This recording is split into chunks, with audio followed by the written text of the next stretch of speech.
దీంతో అనుభవించేటటువంటి సుఖాలు కొంతకాలమే, ఇది పడిపోవడం సత్యం, ఇది ఉండదు.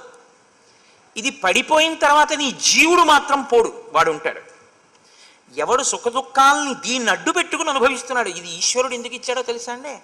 లోపలి జీవుడు పాపపుణ్య ఫలితములను అనుభవించడానికి ఒక ఉపకరణం ఉంటే తప్ప అనుభవించలేడు, అందుకు ఇచ్చాడు.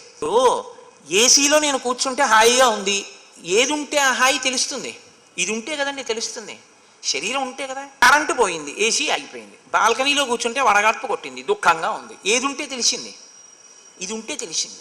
ఈశ్వరుడు దీన్ని సుఖదుఖములు అనుభవించడానికి ఇచ్చినటువంటి పనిముట్టు ఇది. దీనిలో ఉన్న జీవుడు ఏది కోరుకున్నా ఆ కోరికని తీర్చే ప్రయత్నం చేసి దానివల్ల సుఖం సత్యం అనుకుంటే పడిపోయిన తర్వాత తీర్పు చెప్పేవాడు ఉంటాడు. దాంతో నువ్వు ధర్మం చేయలేదుగా అంటాడు ఆయన. అని ఊర్ధ్వలోకాలు ఇవ్వడు, నరకంలోకి తోసేస్తాడు. అప్పుడు చాలా బాధగా ఉంటుంది.